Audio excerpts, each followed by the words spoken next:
Salut tout le monde, c'est Sylvain, comment allez-vous? Bien j'espère, bienvenue pour le tirage du jour. Une journée que je vous souhaite remplie de plein de belles énergies. Si vous désirez une consultation privée, vous trouverez toutes les informations pour me joindre dans la barre de description de cette vidéo. Elle s'affiche également au bas de votre écran. Et le numéro de téléphone, quant à lui, il est juste ici. C'est parti, place au tirage. Week-end du 21 et 22 septembre 2024, voici le tirage à 5 cartes. Vous êtes invité à faire votre choix entre une à deux cartes pour découvrir la ou les énergies principales de votre week-end. Voici la carte numéro 1, la 2, la 3, la 4 et la 5. Et mettez cette vidéo sur pause si vous avez besoin de plus de temps pour faire votre choix. Dites-moi bien dans les commentaires quelle carte vous avez choisi. Vous savez à quel point j'adore ça. De mon côté, ça sera la 3 et la 5. Et puis en plus, comme ça, on peut voir un petit peu qui a tiré quoi et un petit peu se comparer, c'est chouette. Allez, si vous l'avez choisi, c'est la carte numéro 1. On est sur un 10 de coupe. Il est inversé. Bon, ce week-end, il y a des petites tensions peut-être à attendre au niveau des regroupements, notamment familiaux ou du moins des gens que vous aimez. Il s'agira de vous entourer de gens avec qui les valeurs sont alignées, de ne pas trop faire de compromis afin d'éviter justement certaines tensions. L'énergie numéro 2, si vous l'avez choisi, on est sur un roi de bâton, il n'est pas content et il est à l'envers. Vous pourriez vous-même manquer un petit peu de confiance en vous, c'est un petit peu, vous savez, le lion qui est un peu peureux dans Le Magicien d'Oz. J'espère que vous avez regardé ce grand classique que j'adore personnellement et qui manque un peu de confiance en lui, le lion un petit peu timide. Allez, un petit coup de pied aux fesses et ça va bien se passer. Mais également, vous pourriez avoir tout feu tout flamme, avoir envie de faire plein de trucs, mais personne ne va vous suivre parce que vous êtes un petit peu trop dans le forçage. À moins que ce soit quelqu'un qui soit comme ça, justement, dans votre week-end. Et souvent, ce personnage est signe de feu, à savoir Bélier, Lion et Sagittaire. Lui, voilà, il a envie de faire plein de trucs, ou elle a envie, puisque le tirage est général, rappelons-le. Mais c'est un petit peu en force, hein. C'est pas le leader charismatique qu'on adore et qu'on a envie de suivre, là c'est plutôt le forceur ou la forceuse.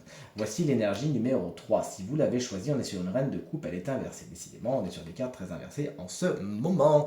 Vous pourriez vous laisser déborder par votre émotionnel, ne pas vraiment l'accueillir comme il se devrait, et ça vous empêche de vivre votre vie sentimentale et vos émotions d'une façon positive. Au contraire, là c'est un petit peu le tsunami qui a tendance à s'abattre sur les autres. Veillez à essayer de vous lâcher la grappe et de rationaliser vos relations ce week-end afin de tempérer les choses autant que faire se peut. Vous êtes un peu déconnecté de votre intuition et ça vous ferait du bien justement de temporiser tout ça afin de pouvoir vous y reconnecter. Ça serait un super guide. Ça peut être une personne également à cette reine de coupe inversée qui souvent est signe d'eau, cancer, scorpion ou poisson et qui pourrait représenter un obstacle dans votre week-end, quelqu'un avec qui ça se passe pas spécialement bien.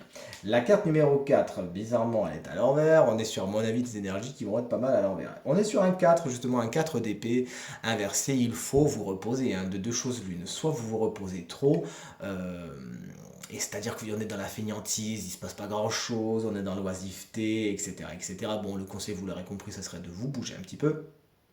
Soit justement vous ne vous reposez pas assez, c'est-à-dire que vous savez que vous avez besoin de vous reposer, que cet week-end, la semaine a été fatigante, éprouvante, aussi bien au niveau physique qu'au niveau intellectuel, voire émotionnel. Et là concrètement, il faut vous lâcher la grappe, il faut en prendre 5. Allez, mais quitte à vous forcer, hein, vous me lâchez tout ça et vous vous reposez, vous avez besoin de vous régénérer. Roulement de tambour. Ah bah non, regardez, on a une carte qui est bien à l'endroit, mais par contre c'est un 9 d'épée. Autant vous dire que le 9 d'épée, là pour le coup, on l'aurait préféré à l'envers.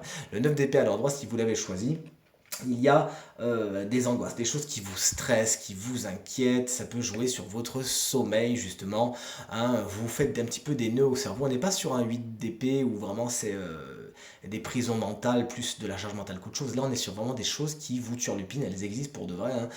Votre émotionnel est peut-être monté très très haut et là concrètement, là, vous avez de la peine, vous avez du chagrin. Il s'agira de ne pas vous focaliser que sur ça. Il y a certainement d'autres choses qui vont très très bien dans votre week-end, qui sont en très bonne forme. Et vraiment le conseil de cette carte, ça va être de regarder dans cette direction, puisque le 9 d'épée nous parle d'une nuit qui est un petit peu longue, mais la nuit se termine toujours et après le soleil se lève. Tirage terminé, j'espère qu'il résonnera avec un maximum d'entre vous et vous permettra de passer la journée la plus positive possible.